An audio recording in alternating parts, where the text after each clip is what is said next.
안녕하세요. 루장입니다. 알파벳 등 주요 빅테크 실적 발표를 앞두고요. 투자자들은 기술주에 대한 기대감을 드러내기 시작하면서 나스닥의 상승을 이끌었는데요. 알파벳, 마이크로소프트, 메타 플랫폼스, 아마존닷컴, 애플 등의 실적 발표에 높은 기대감을 보이고 있는 중입니다.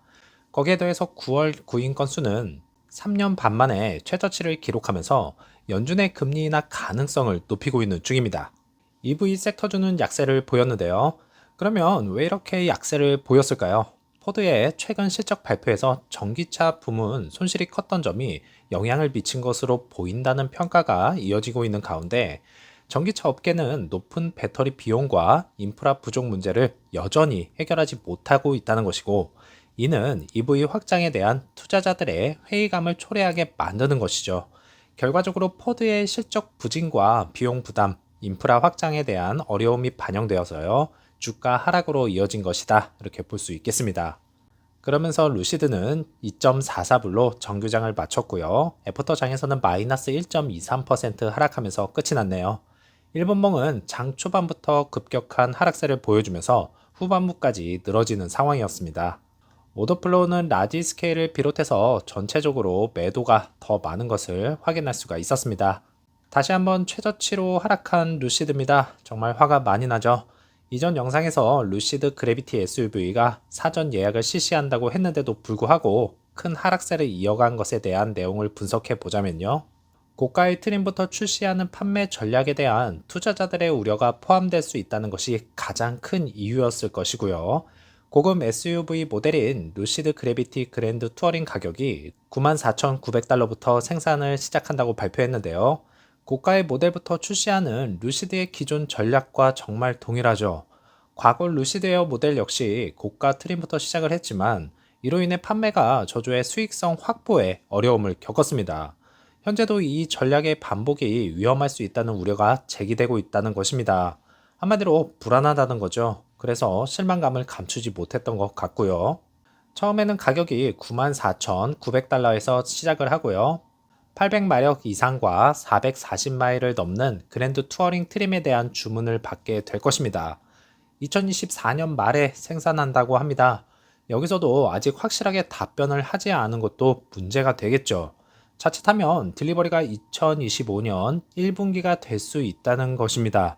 생산 일정은 그렇다 쳐도요, 첫 번째 딜리버리는 언제 할 것이다라는 것을 명확하게 답변을 해 줬어야 합니다. 이제 그래비티 투어링은 2025년 말에 가격이 79,900달러에서부터 시작될 예정인데요.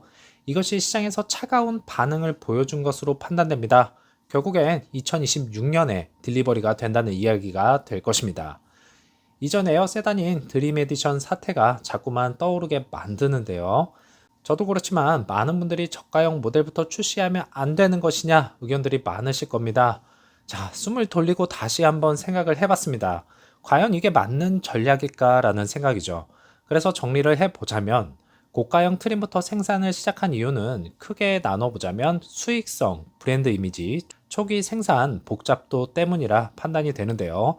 첫 번째로 고가 모델부터 출시하면 각 차량당 높은 마진을 확보할 수 있다는 장점이 존재하지만 이것도 판매량이 받쳐졌을 때 이야기일 것입니다.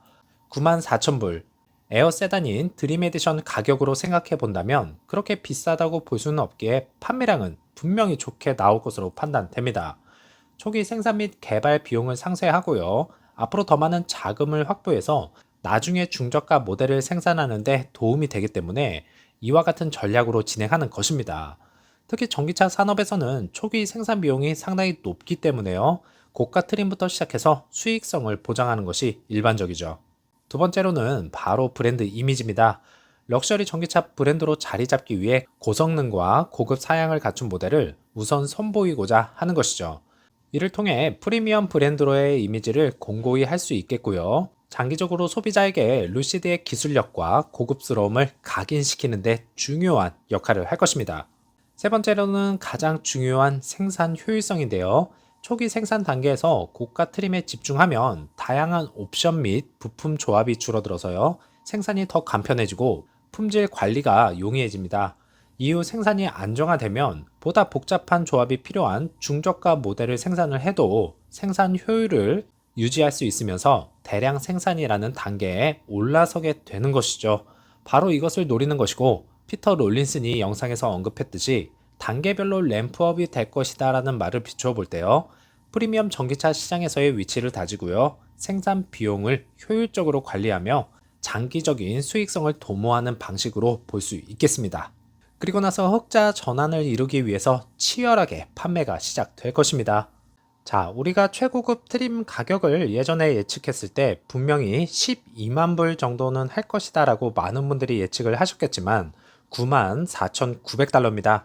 10만 불이 안 된다는 것으로 럭셔리 패밀리 SUV 시장에 분명히 돌풍을 일으킬 것이고요. 앞으로 더 저렴한 버전이 나오면서 소비자층은 더 확대되고 넓어질 것입니다. 자, 첫 번째로 사전 예약 판매량이 정말 중요할 것입니다. 이 판매량으로 루시드 주가를 어디까지 끌어올려 줄지가 기대가 되고요. 좋은 소식이 꼭 들려와 주기를 바라겠습니다. 현재 주가는 큰 약세를 보이고 있지만 이제는 그만 멈추었으면 좋겠네요. 힘내시기 바라겠고요. 다음 영상에서 찾아뵙겠습니다. 감사합니다.